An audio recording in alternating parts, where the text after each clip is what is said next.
What does that mean to the other players if they know that the kind of nucleus of the club will be leaving after, perhaps not after today, but after this week? Yeah, there's a lot of sympathy for the players of Tottenham, and the management, but they have had their salaries every week. 2 million people out of work in the country. Whoever's suffering to try and find the money at the top to keep the club alive, and whoever hasn't been paid, the players have. And they're at Wembley. I'm not suggesting anybody should feel sorry for them. I'm suggesting what effect it might have on their mood, knowing that the team will break up after this. Why I'm saying the players will look at it realistically, and until that salary check stops coming in, or they, for some reason they stop playing football, which is what they love to do, they won't worry about it. It'll hit them suddenly if there is a disaster of some kind that does affect their lives. But as far as players are concerned, there's nothing different. They're training, they're playing. They've got a manager who has behaved admirably throughout, and even if I have to say that, which is slightly disappointing, but nevertheless I am, Mr. Venables, he's handled it very well and kept the pressure off them. I think they'll use it to their advantage. I think Terry Venables will be telling them, or they know Terry Venables, it's virtually the last game for him. That is fact. Paul Gascoigne is going to Italy. I think that is fact. And I think they know that, and I think that they will try and use that to their advantage. Yes. And you think Lineker will go as well, do you? I think Lineker, I think they need the money. Could I put a point in on behalf of directors? Because a lot of Spurs supporters are saying, oh no, well that's awful, Terry Venables would have kept those players here. Financially, it's pretty well impossible, the state that Spurs are in, to keep those players and keep the club alive. I mean, Bob's nodding his head. We know that. From a supporter's point of view, you look at it entirely differently. And for those supporters of Spurs who are saying, we're going to withdraw our season tickets next year, that's not going to help the club at all. They desperately need money for all sources to keep the club alive and going, and they've got to take a painful course of action. No, but if you were a fan, you'd be upset about the star players going too. I would be upset, but they need the fans. They don't need to withdraw their support for Tottenham. Tottenham Hotspur is a great club, and it has to go on by one means or another. OK, well, we'll be meeting the players in due course, out on the pitch, of course, and we've got a special interview coming up with both Nigel Clough and the man himself, Paul Gascoigne. But now, as we told you earlier, there's a reunion going on over here, a party for the 1961 famous Spurs double team. So let's meet a few more of the guests at that. Bruce, Spurs fan for a long time? Oh, long time, yes. Born in Edmonton. I just found out that I didn't know the boys were born in Edmonton. Yeah, neighbours, yeah. And you were born in? North Middlesex Hospital. North Middlesex. I had my left kidney out in North Middlesex Hospital. Honestly, I'm not... I had that for dad, yeah. Very true. Yeah, so we're all Edmonton boys. So if you were Edmonton or anywhere that north side of London, you either became an Arsenal supporter or a Spurs supporter. But I've been a Spurs supporter for over 50 years because, born in Edmonton, and you support your local town. I must ask all of you, it's important that Spurs win today with that North London rivalry. Arsenal have the title. Well, of course, we're all rooting for them. Anything can happen in a football game. It's like golf, a little bit of luck, if it swings one way more than the other, who knows? But we're all rooting for them, aren't we, lads? Do you think it's... Going to take the glasses off as well when the game starts. Do you think the performance of Gascoigne is going to be the main factor? You're crying. Well, I hope so. I hope he turns it on like he did in the semi-final. Who's this? Who are we talking about? Paul Gascoigne. Yes. I hope so, yeah. I mean, they're a good team anyway, Tottenham. They always come out on these sort of occasions when the year ends in one. I think they're going to go out and give it a stick today because they don't know what's going to happen after, do they? Nobody knows what's going to happen to the club, what's going to happen to the players. Yeah, that's very true. They're going to go out there and they're going to give it 300% simply because of that, and I think they'll win. Right, we'll look for you around the stadium cheering. You'll be there, won't you? Yep. Oh, we'll be cheering, don't worry. I go back to the old days when I used to go and support the Spurs when I was just a kid. We used to shout, "Come on, you lily whites." Do they still do that? No, do they? We'll do it again. We'll start out again. So if you hear three idiots saying, "Come on, you lily whites," that'll be us. Gentlemen, thanks for talking to us. Okay. Thank you. Mr. Nicholson, does your mind wander back to 1961 when Spurs came here to clinch the double? Well, yes, and 62 and 67 as well. Yes, they were good days, very good days. Prior to that, of course, whenever, and I suppose a lot of players from other clubs, they'll come along probably today and they'll say, well, why are they at Wembley? We're better than them. I can't understand it. Hope we get there next year, and it boosts them up so that when the next season's cup ties come along, they're really having a go because they know it's a fabulous occasion. Did you say much to the Spurs players in 61 before the game in the dressing room? Don't say much anyway. Said it all before then. Yes, it all, you know, we have our talks before then. We like having our post-mortems before the match, not afterwards. Do you remember much about Wembley Cup finals? People say it passes you by. It does, yes. I don't remember an awful lot. Now, at the end of this season, it's been such a traumatic season for Spurs. You must have gone through all sorts of emotions. Yes, well, I'm sure the players have. I'm not so close to the training as I used to be in those days, of course. So I don't see what's going on from day to day, but obviously it is a problem for them. And I hope they'll be able to forget all about it. Normally you can, once the whistle goes, you know, you don't think about anything else except the game. Are you a superstitious man? Do you think about the fact that when there's a one in the year, Spurs usually win something? Well, it is an amazing fact, isn't it, that has happened. What an end to the season of Spurs. I hope it's going to happen again today. Yes, what an end to the season if Spurs can get the FA Cup. Oh, yes, yes. Well, we got to do, haven't we, really? Otherwise, it will have been a real tragedy. The whole season would have been very bad for us. So, naturally, we've got to win that cup today. Confident? Well, I like this Nottingham Forest team, and that Clough, when he talks, he seems to say some funny things at times, but I'm sure that as far as the players are concerned, when he says anything, they know he means it. But do you think he's got everything worked out behind the strange things he says sometimes? Well, I don't know about that, but I know their players will certainly know that today's the day and they've got to get out there and do it.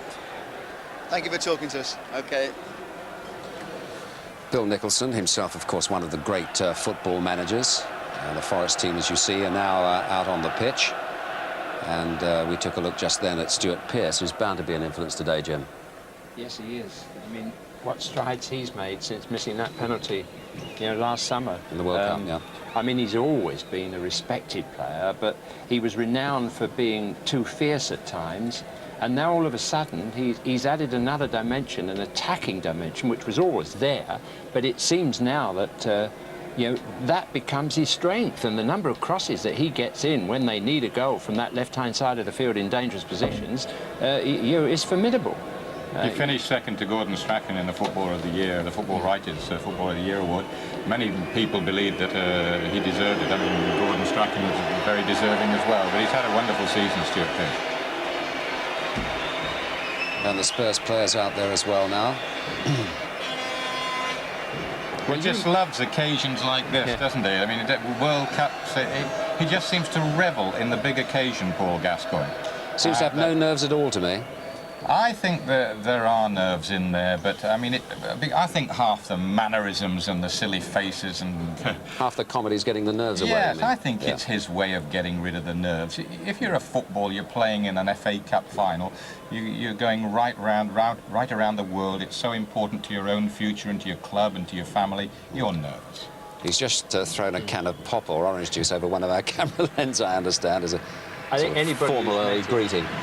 Anybody who's met him, Des, as you have, you know, and we shall see the interview shortly, has a different impression. I think he's a wonderful lad. Yeah, we think he's a very genuine lad. I mean, there is a story from Spurs of a young lad who hadn't got enough money to go out on a Saturday night. He wanted to go to some particular dance and found a £20 note in his top pocket in the dressing room.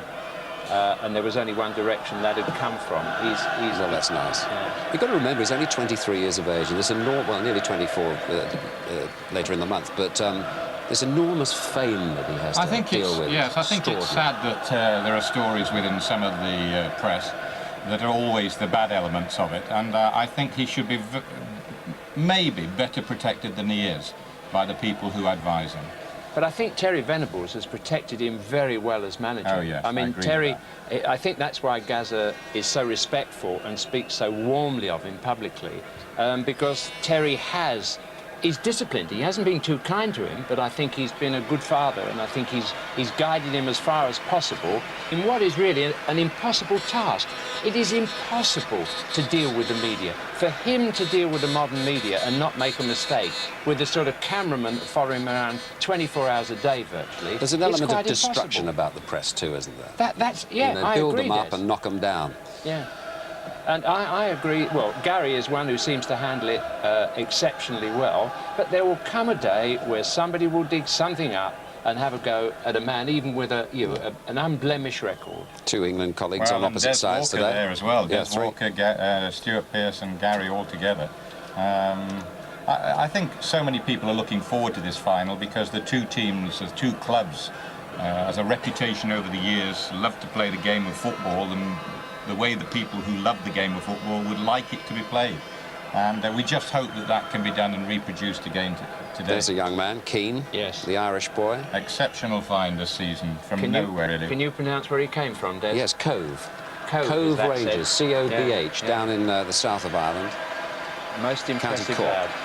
A lovely shot at goal, strong, good limbs on him, loves getting all over the field. I hope he's fit enough. He's had an injury problem. I just hope he's fit enough. I don't think Brian Clough would play him if he wasn't, and he hadn't proved his fitness. Because we haven't had confirmation of the teams yet, have we? But well, he did. Tony Gubber said that team had been picked in the coach yesterday, so it seems he's in the side. Oh, and right. Hodges sub. I mean, that... We still await absolute confirmation. Yeah, indeed, Des. I mean... Yeah. Right, let's hear from some of them. Gary Lineker, how does this occasion compare to your last cup final? I can't remember it. Well, it depends entirely on whether we win or lose. The atmosphere now is exactly the same as it is probably for every cup final. Everybody's looking forward to it. It's a special occasion. There's a one-off game, and there's probably nothing quite to beat it on club football. But it's only really a special day if you win. Do people like you get nervous still, really, on an occasion like this? I don't think probably nerves is the right word. Excitement, yes, and the adrenaline certainly pumping around the body, and motivation doesn't come into it. But actually trembling at the thought of the occasion is not quite how I feel now. Do you see the nerves in the younger players?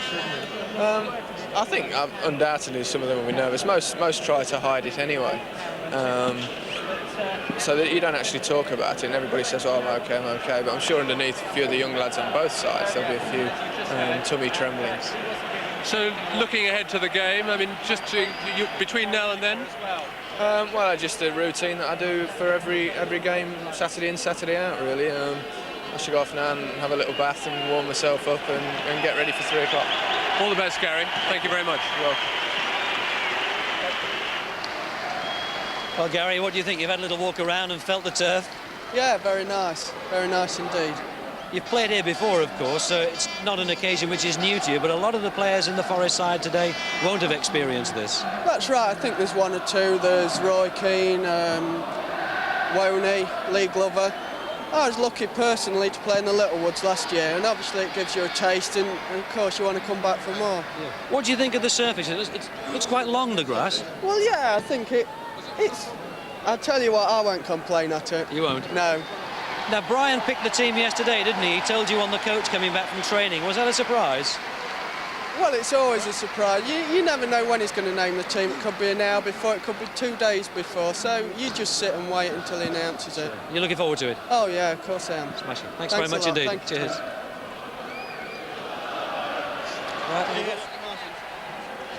Well, the referee, Roger Milford, 50 years of age.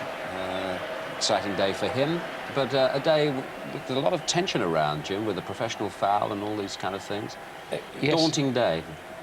Probably the referee has more cause to worry, and his linesman, of course, than anybody else at Wembley on a cup final day. You know, a team loses, but you've lost with 10 other fellas. If a referee makes a mistake that's visible to the nation, I think he never forgets it for the rest of his life. I know they put on a brave face and they'll find a turn of the phrase in the laws to suggest that they were right. They probably look at the video more closely afterwards than the players, actually. I bet they do, yeah. Yeah, so there's a lot of pressure on him, although Roger is a sort of friendly referee, likes to enjoy conversations with the players during the match, and he referees with a smile on his face. Yeah, he wins referee's haircut of the year for me. Not bad, not bad. With me now is Mark Crossley, the young Nottingham Forest goalkeeper. Only 21, the youngest goalkeeper in the First Division. You've never been to Wembley before? I've only been as a spectator, sat on the bench over there, but I have never set foot on this turf before, so I'm looking forward to it. What do you think about the venue and the occasion? Well, it speaks for itself, really. As you just look round and everything, the colours and all that are unbelievable. It's a bit nerve-jingling, like, but I'm sure we'll get through it, and I'm just looking forward to the game. A lot of the players in the Forest team are young. Yourself, what, 21, and there's a 19-year-old, 22-year-olds. A lot of them who haven't been to an occasion like this before. Yeah, well, we have got a young team, but I'm sure they'll rise to the occasion as they have done all through the season. And as I said, they're all looking forward to the game, and we're sure it's going to be a great game. It's on the cards, and no nerves. I'm a bit nervous, but I'm going to get in there with a ball now and try and get it away from me. Smash it. Have a good game. Okay, Thank you. Thanks. Eric Torsved, how does this occasion compare to what you'd expected? Well, it's just as big as I expected, really. We've had the semi-final here, which was a great occasion, but obviously this is even bigger. And have you got many relatives over from Norway? Yeah, everyone. They're all here, filling half the stadium, I think. And friends back at home? They're all going to be watching, yeah. It's going to be, you know, FA Cup is usually a big thing in Norway anyway, but with the Norwegian taking part, it's even bigger this time, really. I must ask you, are you nervous? I'm a bit nervous, yeah, but I can handle it. You'll enjoy it? I hope so, yeah. Steve Sedgley, how does this compare to your last cup final? Of course, you're on the bench for Coventry. That's right, obviously under different circumstances now, but I'm going to enjoy it just as much. You know, I said before in the papers that I'm just glad to play this time, and hopefully I can get the right result again. Are you nervous? I think you've got an element of nervousness inside you, but once, you know, it's all this hanging about these interviews now that get you nervous, but once you start playing, I think everything goes. You were quoted in the paper this morning as saying, it'll end in tears, win or lose. Yeah, I think the word's been taken out of my mouth there, but no, I think everyone's building up to be a bit bigger than what it really is, because nobody knows the situation, and I don't think we'll find out until you know, after the game. Steve, whatever, enjoy yourself. Thanks very much. Well, looking remarkably cool, Ian Wone, who, only 14 months ago was playing non-league football, weren't you, Ian? What does this occasion mean to you? Oh, everything, I suppose. As you said, 14 months ago, I was sitting in an office, you know, I was watching the final, and now today I'm here. You're sitting in an office, were you? What were you doing?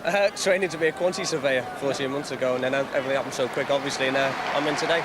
But that's typical of Nottingham Forest, isn't it? That they've plucked you from, if one might say, obscurity, and here you are now, you're going to play in a Wembley FA Cup final. Yeah, the people say like they plucked me out. It's been a long 9 months for me in the reserves, to be honest. 3/4 of the season I was working hard and not really getting me chance, and he gave me the chance, and I took it. Sure. You've never been on the Wembley pitch before? No, I've been here to watch Liverpool a couple of times, been in the stands and that, but I've never been here.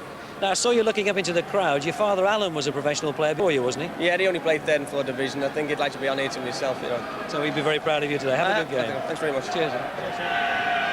Paul, you're now really a veteran of these cup finals, aren't you? No, I'm quite lucky to have played. This will be my 3rd final, so looking forward to it. What do you remember of that first one when you were the youngest player ever to play in a cup final? It was a fantastic day and a wonderful weekend. The difference between winning and losing. It's nice to get to Wembley, but there's a big difference between winning and losing, so hope I'm on the winning side today. Have you been trying to gee up and calm down the younger lads this time? Well, I think the way they played in the semi-final, I don't think they need any calming down. They played exceptionally well that day, and I think they will do again today. Can you enjoy an occasion like this? Oh, sure. I think we've been very relaxed around the hotel and on the coach, and everybody's very calm, but still very nervous about doing well today. When you come out at 2-3, what will be going through your mind? Well, just to win the game then. I think we've prepared well, and it's just winning the game. You've got a lot of royals to meet, I think 4 royals to meet. That's right, which should be quite nice. Paul, many congratulations. Thanks very much indeed. All the best. OK, thanks. Well, now let's hear from 2 of the great playmakers who are bound to have a great influence on this match today. Nigel Clough of Nottingham Forest, but first, of course, Paul Gascoigne of Spurs. I spoke to him this week. Paul, you're the player for the big occasion and all the rest of it. Here's the big occasion. How do you go into the final now? I mean, would this be a match that might make even you a bit nervous, a bit tense before it? Well, going to the World Cup, I thought I'd be nervous, but the games, you know, that we played in, I didn't feel nervous at all. I know this is a big occasion. I've been waiting for this for 6 years. But I think I'll just take the same routines I do in dressing rooms, having a bit of crack with the lads. And maybe, you know, who knows, you might anybody ever play in a FA Cup final again. So, I mean, I'm going to just thoroughly enjoy the whole weekend, you know. Yeah. Now, of course, you've played Forest a couple of times in the league this season. How do you feel about playing them? What do they do with you? They put a man on you? No, they play football. And it just proves they don't have to put a man on us, to be fair, because when they've played really well, and they played us the other week, and obviously they were a better team. But as far as I'm concerned, I mean, you look at Arsenal, they had great runs up to the semi-final, and on the day we played well. And as far as I'm concerned, Nottingham Forest can go and beating teams 6, 7, 10-0. So on the day what happens, it's all about for Bottle. Does it give you a bit more freedom when they don't man-to-man mark you, or doesn't it matter to you? Obviously it's nice to have a bit of freedom, but man-to-man, I'm trying every game, you know, whenever there's a man on us, I'm trying to get rid of him all the time, you know, and move him about, take him on the left, take him on the right, because, you know, there's other good players in the team. Paul Allen, Vinnie Samuels, Stewie in midfield, and David Owls, who can all play a bit, and especially Vinnie Samuels, who's come on a bomb, like, to be fair. Yeah. People, well, not people so much as the press, the tabloid press, are calling this the Gascoigne-Clough final. Well, I mean, it's not fair, you know, but like I say, they can say what they want as far as I'm concerned. You know, they get games where I've played and I haven't done anything throughout the game, and the lads have been working hard, playing brilliantly, getting in tackles, and I've really had a quiet game, and all of a sudden I've scored a goal and I've hit all the headlines, you know, and I think it's a bit unfair on the lads. But they know what I'm up against and what I go through, so they don't mind one bit. What do they think of it? I mean, you're part of the fun of the team, aren't you? And yeah, they treat you as such. You get a decent bit of stick, don't you? Yeah, I get stick the same as everybody else, but I'm handed out as well, so it doesn't bother me at all. I mentioned Clough just then. Do you have any thoughts, any feelings about Brian Clough as a manager, what he's contributed to the game, or how good or... Fantastic. I mean, to get kids the way he gets them to play football, it's just unbelievable.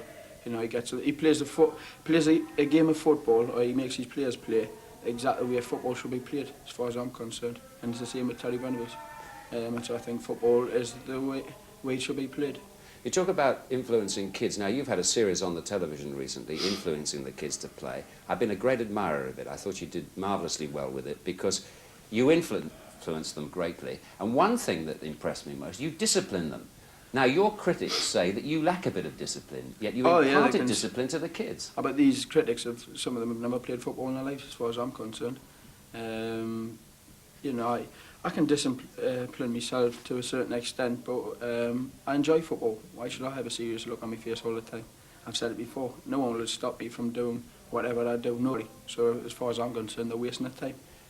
But it must have given you a special thrill to teach the kids, to show the kids how to bend the ball, how to hit it with the outside. Yeah, they enjoyed it. I mean, you could get 14, 15-year-old kids who are very good and show them, which I think a lot of them already know.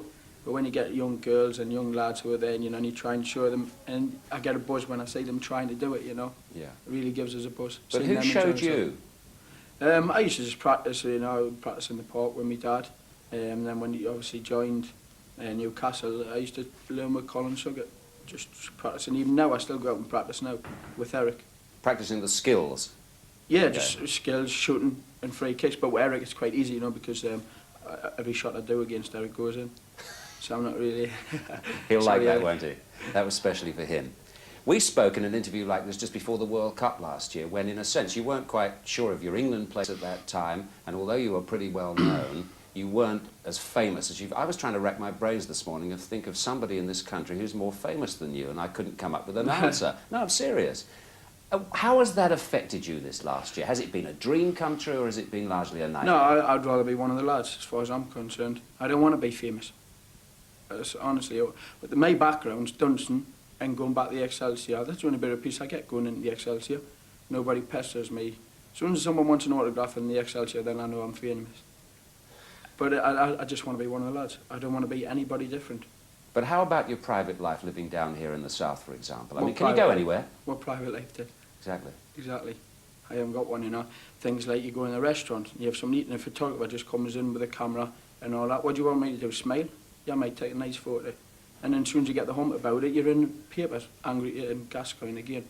You know, swearing his head off and all that. What do they expect? Me to sit there and enjoy my meal? What about the benefits, though? There've got to be some benefits. I mean, there's a vast amount of the population love you and love you for your skill and your personality. And then, of course, there's the money. It's not everything, is it? I'm just happy to have my family, to be fair. I've got the backing of my family, and that's all that matters to me, to be fair. And obviously, if you know, the players you are in the club and Terry Venables, But as long as I've got my family very close to this, then money's not doesn't bother me at all.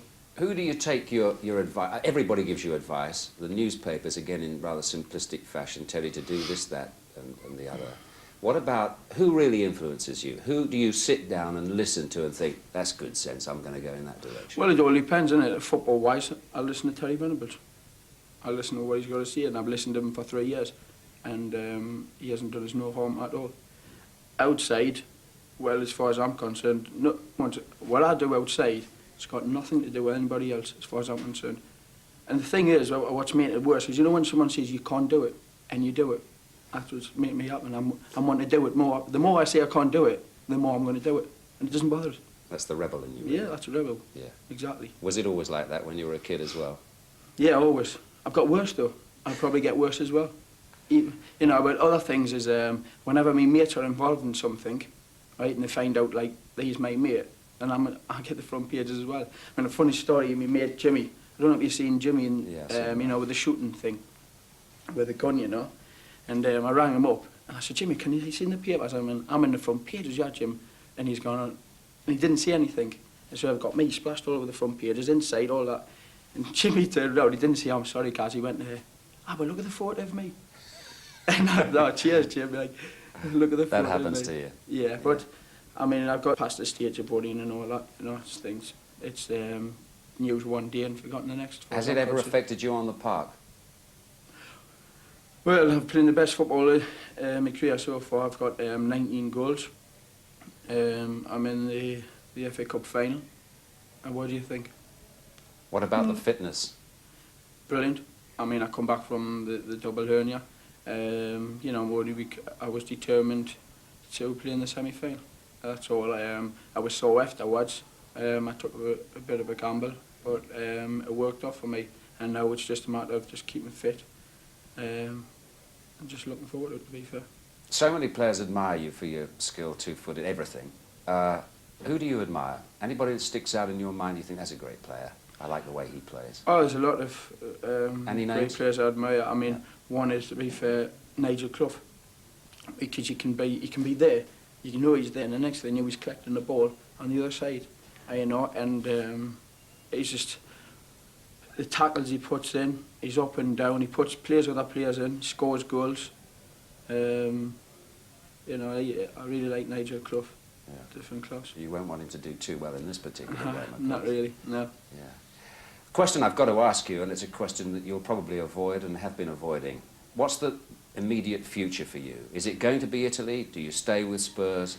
Do you know what's happening? I don't know what's happening at the moment, but as soon as I get to know it, Des, you'll be the first to know. Don't worry about that. First to know, mate.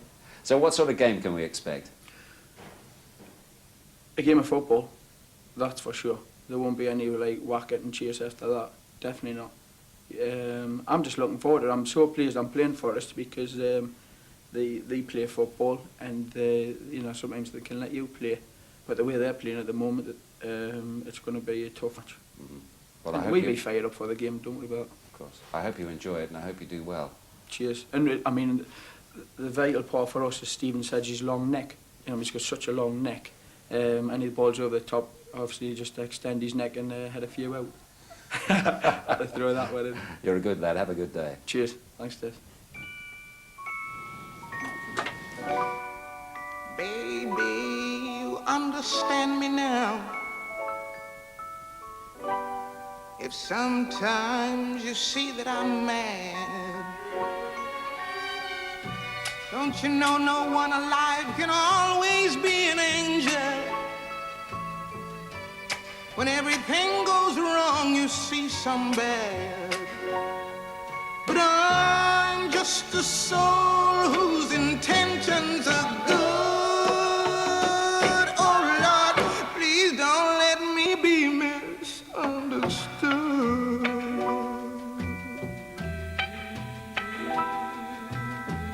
You know, sometimes, baby, I'm so carefree, with a joy that's hard to hide. And then sometimes again it seems that all I have is worry. And then you're bound to see my other side.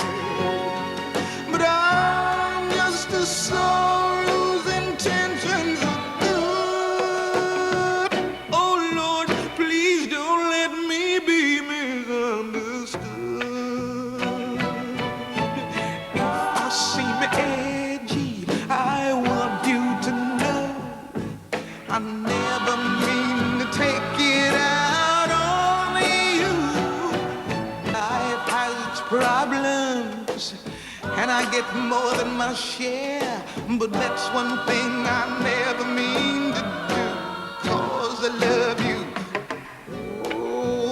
Oh, baby, I'm just human.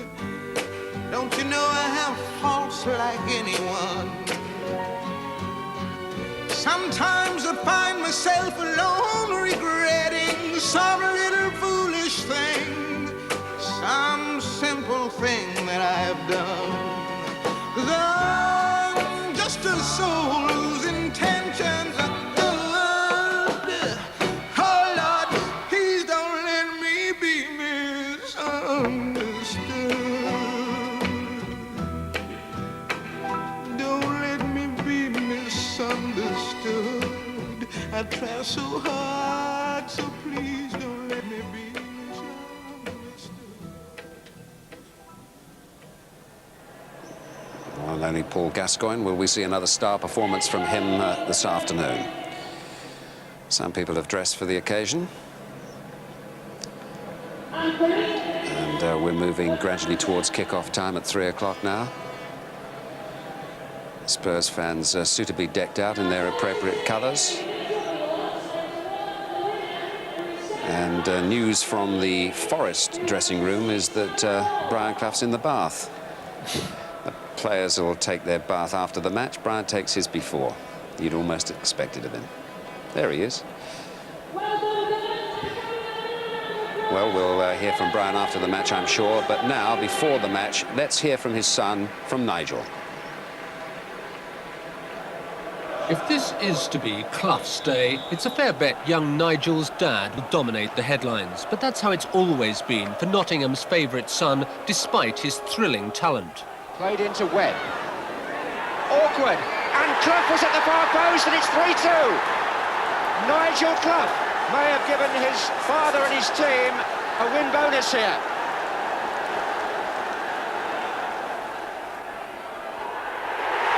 Brave header by Clough.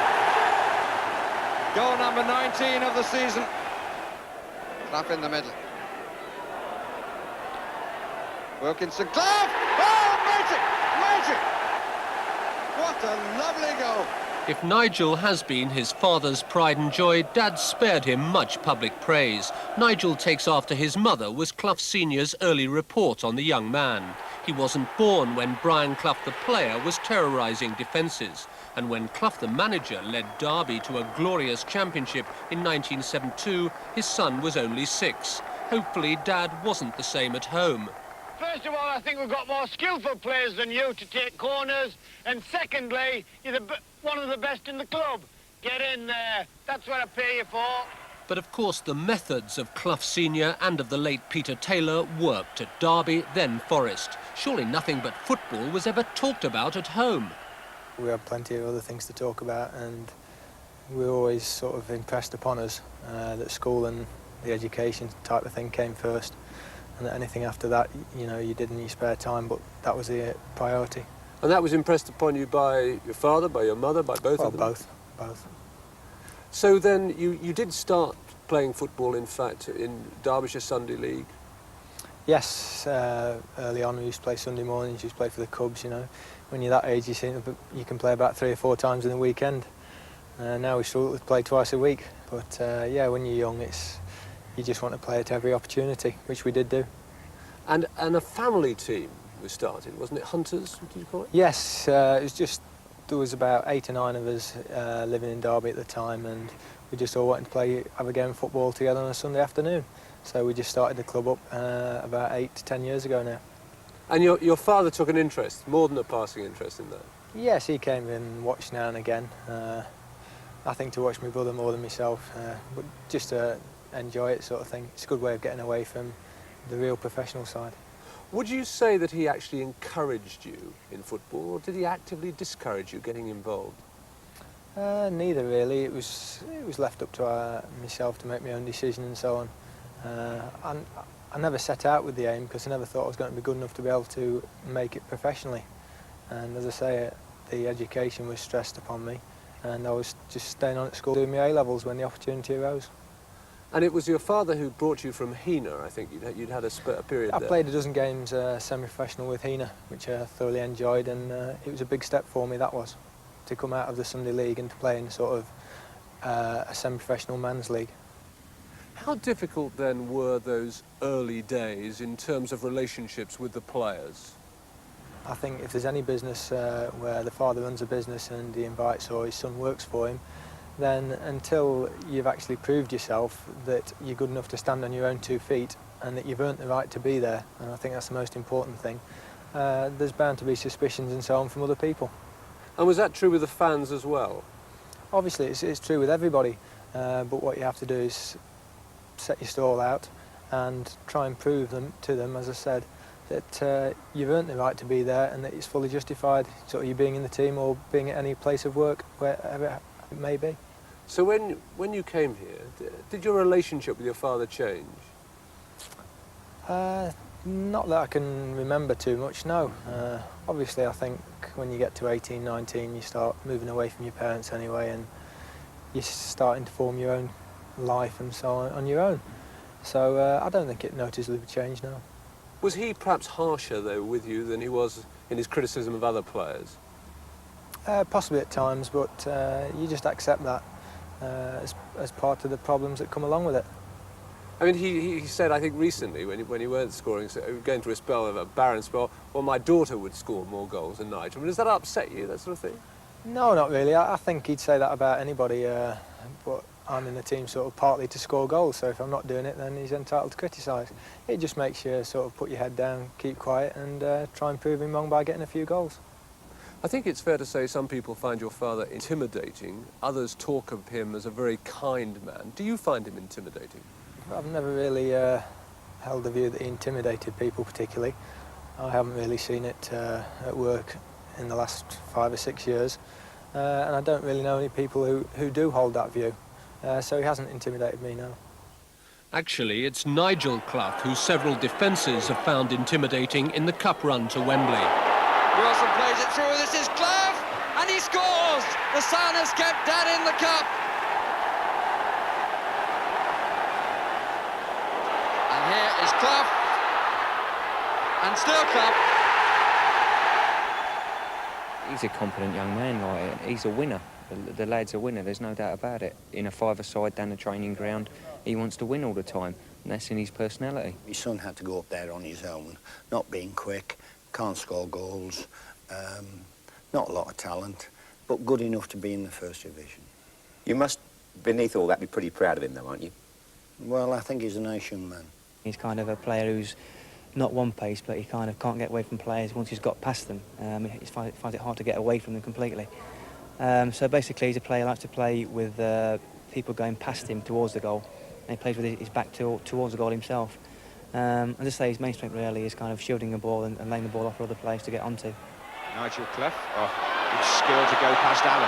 Now he's got support coming up here from Roy Keane and from Gary Crosby on the right wing with a chance for Forest, and Crosby has scored! Nottingham Forest take the lead in the FA Cup semi-final. He picks out players and plays superb passes, really, you know. One thing you'll find with Nige, if you make a run, he'll give it to you nigh on pin perfect, you know. You've not got to stop for the ball, you've not got to stretch for the ball, he'll put it directly to you. And Forest look as though they mean business here. This is Pearce. Clough. And Pearce! Oh, what a goal! That's brilliant! That's a terrific piece of football by Nottingham Forest, and Nigel Clough and Steve Hodge get nearly as much credit as Stuart Pearce, the scorer. If you were trying to tell a kid how to be a good professional, you could do no worse than say, have a look at Nigel Clough, how he conducts himself. And there's not many better than him. Despite such praise, only once has his country called. Should it have called more? I got a chance a few years ago under Bobby Robson against Chile, and I didn't do particularly well. If I'd have come in and done well, then I may have been in the team for the last 2 years. But I didn't take my chance at the time. But if another one comes along, then hopefully I'll be better equipped to take it. Clough's pulled away beautifully here. Oh, what a pity he can finish it. But 2 years later, England's new management has revived Nigel's hopes of at least equalling Clough Senior's record of 2 international appearances. I'm going to bring Nigel Clough on standby. I mean, you can almost hear that fella's brain thinking when he's on a football pitch. And the one thing we can't give him is a yard of pace. I think that some of the public, possibly at Nottingham, think he's not playing well when he isn't scoring. And I don't think he's a natural goal scorer so much as a maker of goals and getting people in. He's got great perception. But what I like about the lad, and I think even if he was to once again to go no further, at least it's a recognition. That's right. It's a recognition that in fact it's not all about hurry-scurry. It's not all about these fast-paced people who run past people and sometimes deliver and don't deliver. It's about some thought as well. It's about a little bit of cleverness now and again where you play a pass in and you play these people in. Up to Clough. Forward for Cosby. By any standards, Clough and Forest are modest about their talents. Too modest, too reticent, too often, certainly for many journalists. We don't feel there's any real need to sort of do any talking and that, apart from the football that we play. We feel that that says as much about us as we want to say. And it's, they can get a little bit miffed at times that we don't sort of hold after-match interviews and things like that, but we don't really see it as part of the job. And the contrast, of course, between your own situation and that of, say, Paul Gascoigne is there as well. Do you envy Paul Gascoigne? No, I feel very sorry for him in an awful lot of ways. I think the pressure he must be under is absolutely tremendous. And I think, you know, I've heard him say sort of they've been camped outside his door and so on. You know, it's 24 hours a day job for him. And I think to thrust that sort of publicity and that pressure on somebody 24 and so on is an awful lot to handle for him. How would you handle it? I think I'd probably run away and hide. First of all, as I say, I don't know how he manages it at times. And obviously being in London, it's even worse. And all the speculation that goes on about him moving abroad and so on. I think he's done exceptionally well so far to cope with it. Now, 2 years ago, there was a bid for you from the Italian club Pisa. Are you still ambitious to go abroad? No, I'm not consciously thinking about moving abroad or Italian or anywhere else. But certain things happen that you don't expect. Obviously, David Platt's a good example, you know. Got 2 years of his contract left as I have. But somebody comes in with a tremendous offer, then you owe it to yourself and to everyone to sit down and think about it. This cup final, it's the peak of your career, surely? Yes, well, hopefully I've got a few years left, so I might have a few more cup finals and so on. Certainly so far, I think it'll be the biggest game of my career and a lot of the lads here at Forest. Bright lad, Nigel Clough, and as you see, the players getting the feel of the turf at the moment. And let's confirm for you the teams. First, the Nottingham Forest team. And I suppose, Bob, that the surprise there might be that Hodge is not in the 11. He's on the bench. Yeah, I think he'll be on sometime in this game. There's the last words there, really, from young Clough. Said that it's the biggest day for me and for a lot of the players in the side. It's basically a very young team, very exciting team. If he keeps it together, it could be a championship-winning side. But today, on this sort of occasion, I think he needs a fraction more experience. And, of course, a very young goalkeeper. Very, yes. Mark Crossley, well, 21. Sometimes, of course, naivety can be a good thing on big occasions. The older you get as a player, the more you know the sort of things that can go wrong on big days like this. So an innocence about you can be a good thing, but not right throughout the side. I think Steve Hodge will be on, obviously, if things go wrong, I think he will definitely be on with his international experience. And the Spurs team, Jimmy, Terry Venables has picked the team that we would expect today. Yes, he has. No surprises, really, in the Spurs side. Bob's talking himself into his prediction coming right there with Tottenham, isn't he? Hodge left out. I think he's made a little mistake there, he says. Well, we all have fun and games trying to see the future with that Spurs side, you know, as was. Samways, of course, was the player, I think, who unexpectedly perhaps most impressed us in that semi-final. He actually dominated had a super the game, second didn't half. he? Yeah, really well. Lovely long passes, spreading the play out. It was a delight to watch.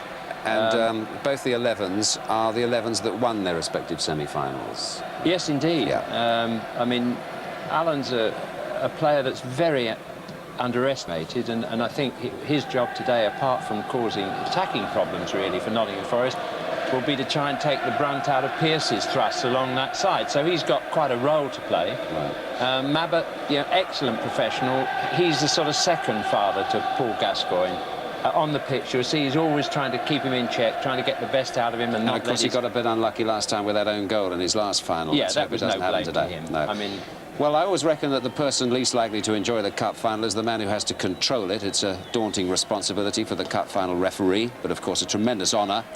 The fee, just £100 for Mr. Roger Milford today. And as we said earlier, the so-called professional foul always likely to pose a problem or two.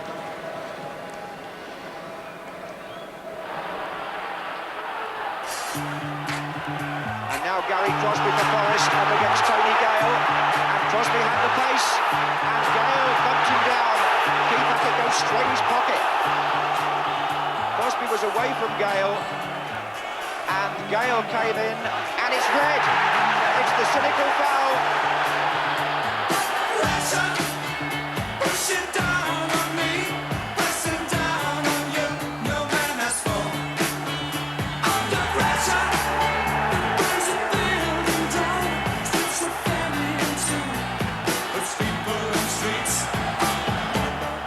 When the man in black plays the old red card trick, his parentage is questioned and the bullets come faster than a Gaza free kick. A decade ago, Roger Milford took charge of his first league game. Today, at 50, he becomes the oldest cup final referee in history. It's an honour well deserved. When he goes into action, he's armed with more than his cards. He's got his curls and a grin as wide as Wembley Way. His phone hasn't stopped ringing this week. Refereeing a youth game in Monmouth was Milford's safe haven. Good afternoon, young man. Always good morning. No, it's good afternoon. Hello, big man. How are you? Are we going to be with stuff this afternoon? Heard about you. Okay. Right. You can use this coin because you're the home captain this afternoon. That coin's going to be at Wembley next week. Okay. So you've got the honour of touching it. You spin it up and you can call either heads or tails. He caught it. Well done. Turn it over on your hand. Turn it over. Right. What do you want? You cheated. It was tails. Your kick-off. Okay, lads. Okay. Don't get enjoy yourself. You happy? Smile then. Let's have some smiles. Good lad. Right, let's get going. We'll have a penalty just here. No dissent for the crowd, please. But throughout this season, there's been plenty. Mainly about the FIFA directive on the professional foul. But one man's cynical tattle is another's clumsy late challenge. In a split second, referees have to decide, should he stay or should he go? Many argue it's put the referee in a straitjacket. It's a bit tricky at the time to put into your mind all the aspects of the situation within 2 seconds. It's a very difficult subject. It really is. You can't talk too much about it. It's a gut feeling, because you see it once. Unlike yourself or the TV pundits, they can show it back 7 or 8 times. We've got 1 or 2 seconds to say yes, it is, or no, it isn't, and we live or die on results afterwards. Now there could be incidents at Wembley on Saturday. Oh, there will be. Big incidents in which you have to make a very important decision, and afterwards people say that decision changed the FA Cup. It may well do, but all I would say to you, I've always said to people, I should go to Wembley next week and I should make mistakes. Small ones, big ones, I don't know, because I'm a human being. But they will be honest mistakes. They won't be biased, they will be honest. And that's all I can say. I'll go to Wembley, and my linesman and the fourth official will go to enjoy the game, we'll try to referee within the spirit of the game and the laws of the game. If we make a mistake, nothing we can do about it. We can't change it. Having hung up his whistle and now enjoying the peace and tranquility of the Shropshire countryside is maybe Britain's most famous referee. Jack Taylor, OBE. The cup final referee of 25 years ago, he knows what the big occasion's all about. They don't come much bigger than a World Cup final.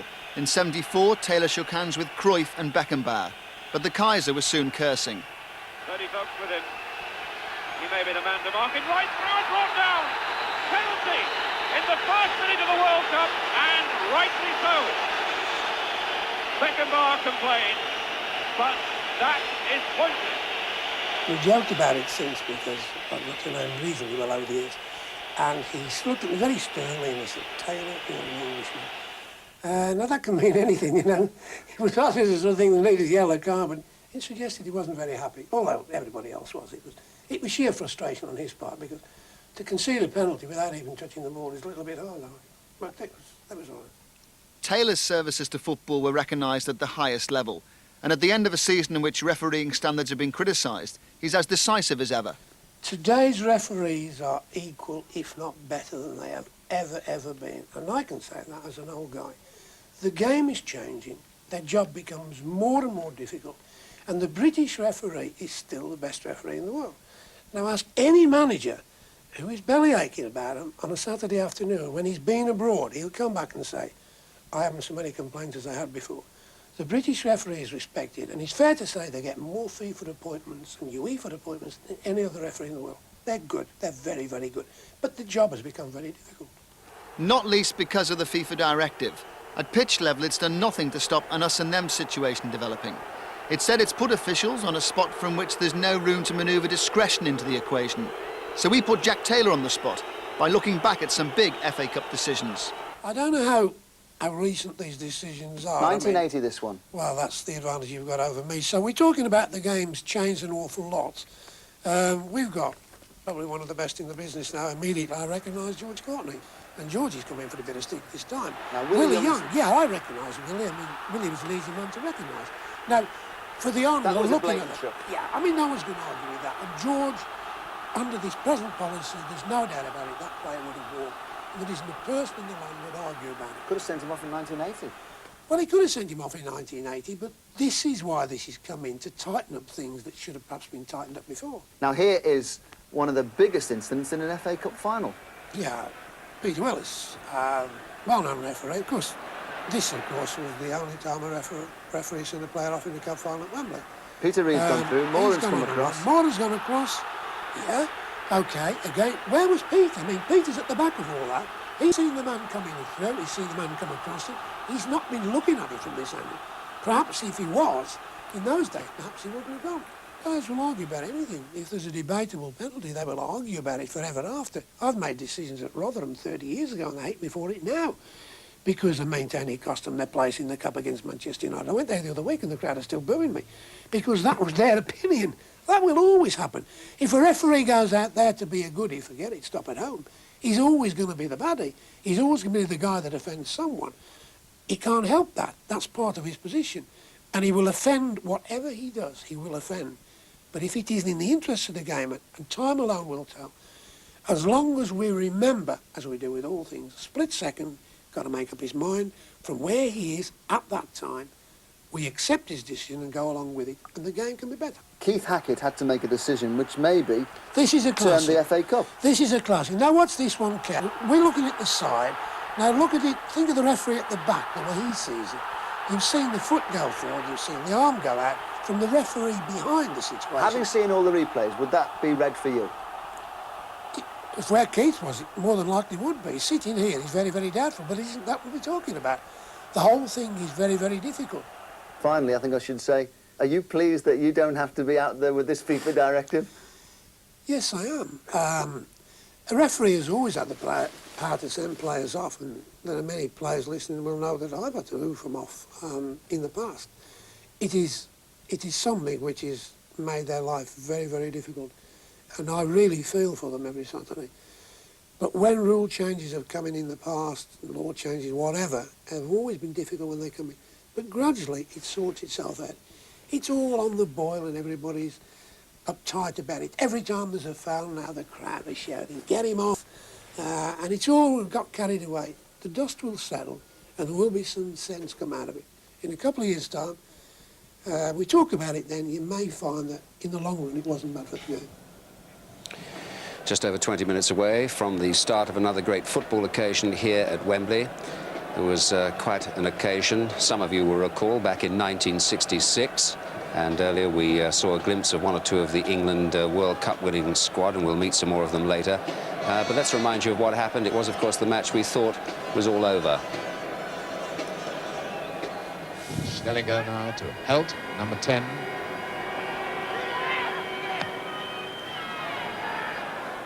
Who was the better? To Haller, a goal! West Germany have scored. Now, Warm moving up with the attack.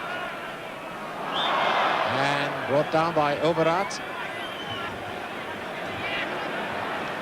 With a free kick. In goes! It's an equaliser!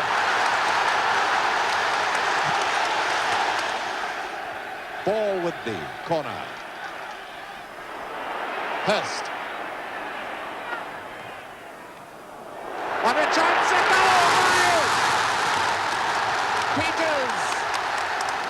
Now will the Germans snatch a dramatic equaliser and bring us to extra time? It's Emmerich coming in. And he's... Oh, yes, it must do! They have done!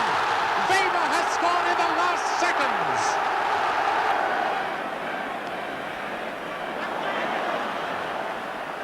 Here's Ball running himself daft. And now Hurst, can he do it? He has done, yes! Yes! No! No, the linesman says no. The linesman says no. It's a goal! It's a goal! And here comes Hurst. He's got some people are on the pitch. They think it's all over. It is now. It's goal. It's a wonderful commentary line from Kenneth Wolstenholme, of course, who I believe is here today. Where were you on that day, Jimmy, 1966, that summer's day? Well, I was almost where that flag is. I was standing by underneath the Royal Box with the late Joe Mercer. We were both, I think, working for BBC in a very minor role at that time. And you're still in a minor role, Jim. I mean, I was going to say, I mean, how far can you fall down the ladder? Bob, you were just making the point there about looking back at that old match there in black and white, that much space the forwards had in comparison to what they have nowadays. Yes, I think it's you get people who are comparing sides all the time and saying, would the side of the 30s beaten the side of the 40s and the 50s of the 60s and 70s of the 80s and so on. It's ridiculous, actually. When you look further and further back, even than 66, you look at the space that was available to the players there, more space than there is nowadays. Because what's happened is that the physical fitness, the training nowadays, has enabled people to train up people to peak condition, and they can put people like Paul Gascoigne out of the game by simply marking him so tight for 90 minutes and stick with him. And consequently nowadays, people say, why are there so few characters nowadays? Because there's not the space to play. You have to be a totally exceptional player like Gascoigne. He is like a kid, though, isn't he, really, in many ways? He's fooling around here, banging balls up. Look at that divot he's kicked up there. Now, that's an indication. It's a perfect pitch. It really is delightful. Just some scarring up the centre where the American football has been. But on the other hand, it's beautiful, but it's soft. And I think that's going to tell with the stamina on the players, which suggests good news for us, because if it goes to extra time or late in the game, the players are going to be short of energy, not able to do the marking that Bob's talking about, more space. Yeah. They've borrowed Stan Matthews shorts, Tottenham, haven't they? 1930-40 shorts here. I mean, it's crazy, isn't it, how fashions come back. But look at those shorts nowadays, and they're going right throughout the Football League sides. But Gascoigne is thoroughly enjoying himself already, you can tell. Isn't he? He's having a good time. Well, he's a one-off, Des. He really is, and I find it sad that so many people dislike him because of publicity that's often not of his doing, as he explained to you earlier on. He is, as you say, an exceptionally nice lad. A bit daft, but so what? But we all feel that, and we're all a bit daft at 23, I reckon. So don't make him an old man before he's been a young one, but the three of us are not paid really as his publicist, but it is a fact that when you do meet him in normal circumstances, you find a lot of warmth in the young man, apart from the extraordinary ability that he's got. I think he's always got a chance, Des, as long as he's doing what he's doing in his current time and he puts his football first. That is a fact. He loves his training, he loves to play football, and the moment that all the outside things take over, then he's had it. But as long as he continues to love his football. Yes. It, of course, is a royal occasion, very much. The Prince of Wales and Princess Diana are here. But the cup will actually be presented by the Duchess of Kent. The Duke and Duchess of Kent are present as well. Being greeted by Sir Brian Wolfson facing you there, who's the chairman of Wembley. And Bert Millerchip, of course, as well. Graham Kelly of the FA. I can't remember when Prince Charles last visited the FA Cup final. I'm just wondering whether it's, now he's playing polo again, whether he's looking for a tactical formation that might transfer to that game with some success. Well, she's got Brian Clough's, Princess Diana's got Brian Clough's colours on anyway, hasn't she, Liz? with his green jumper. It'll be interesting whether he wears that today. But we haven't seen a sign of Brian. The players have been out, etc. But yes, it'll be interesting to see whether he wears it or not today. There's Mr. Irving Scholar, or at the back of that, maybe that's his last day in connection with Spurs. We've talked about Terry Venables and we've talked about Paul Gascoigne. You know, it looks as if the matter is to be settled, there will have to be changes there too. It's a wonderful atmosphere. Terrific. It's such a pity, isn't it? Because we're looking forward to this game as, if you can anticipate it, a game as the perfect game of football, and yet underlying it is the fact that we might be losing Gascoigne to Italy. You know, that Spurs are on their knees financially. For English football, isn't it? Yeah, it's awful. It's very sad, but it's a fact of life. I mean, how can you ever accuse a young lad who is able to guarantee the rest of his future for himself and his family, his possible future wife? You can't argue that, Des. You really can't. Here's the World Cup winning team of '66 here, some of them. The manager, Sir Alf Ramsey, and the current Republic of Ireland manager, Jack Charlton. I think Jack's the only member of that side who's currently in football, isn't that right? Yes, I was with Alan Ball the other day. Alan Ball until recently was at Stoke, but he's now a publican in the Maidenhead area. But lovely characters. Ray Wilson, who's got the beard there, I think he's an undertaker. The fullback from 66 days, Martin Peters in the brown. It's Roger Hunt on the right, isn't it? Yeah, that's Roger Hunt, Jeff Hurst in there. I wonder what Manchester United supporters would think. Bobby Charlton is a director of Manchester United. I mean, he's still in football days. You don't actually go out of it when you become a director. Yeah, that's debatable. Yeah, we heard what Brian Clough said about it earlier. But yes, indeed, it's nice to see the faces here. We see a lot of Bobby these days, don't we, working for us on television, and Jack, of course, but we haven't seen Roger Hunt for a while, and it's nice. Looking at that team, it's pleasant to see how Alf Ramsey balanced it up. I mean, they're not all the most skillful, flourishing players of the time. I mean, people like Roger Hunt was a great runner for through balls, unselfish. Nobby Stiles, you know, did his share of tackling and putting the others out of the game, showing that a football team is made up of a lot of component parts and not necessarily 11 Gascoignes, as it were. Because Sir Alf, of course, dropped Jimmy Greaves, didn't he, for the vital final matches, and he may have heard that outcry. Well, he may have heard that commentary the other night. No, sorry, I mean...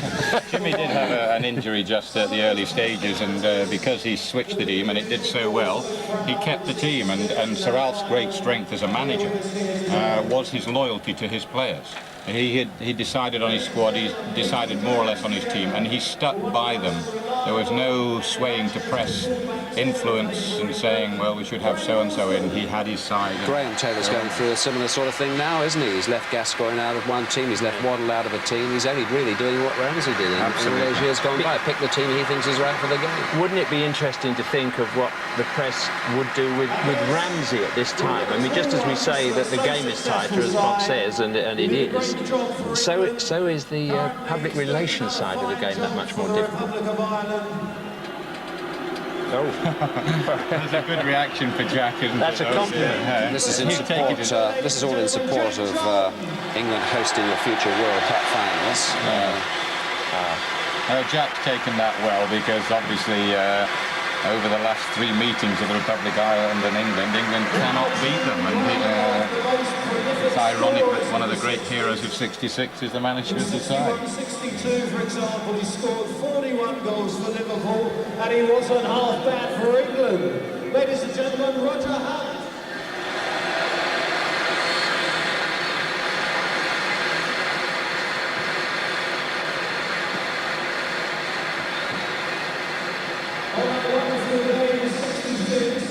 We just needed the 2 goal scorers to beat West Germany. I want to bring on one of them now, ladies and gentlemen, your appreciation for Martin Peters.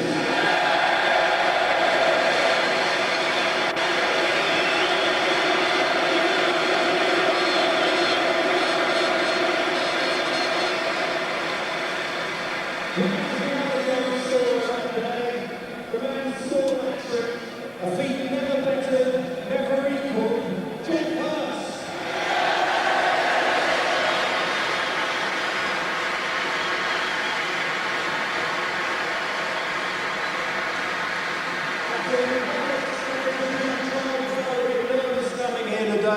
He couldn't get Niall Quinn along to protect him, so he said, what about a free ticket for my brother? He's only one of the greatest players that ever walked on turf, Bobby Charlton.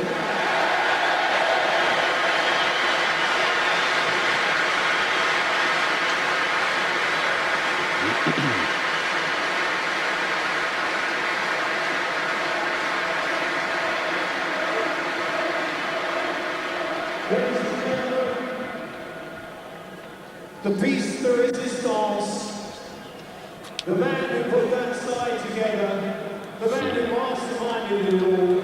Please put your hands together, please, for Sir Ralph Ramsey.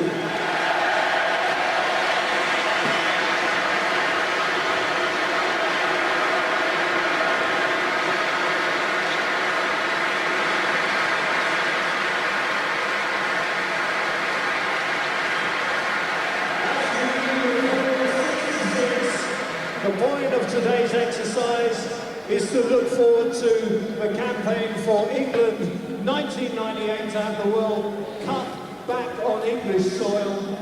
And we do that by looking at that wonderful side of 66. Please show your appreciation for all of them.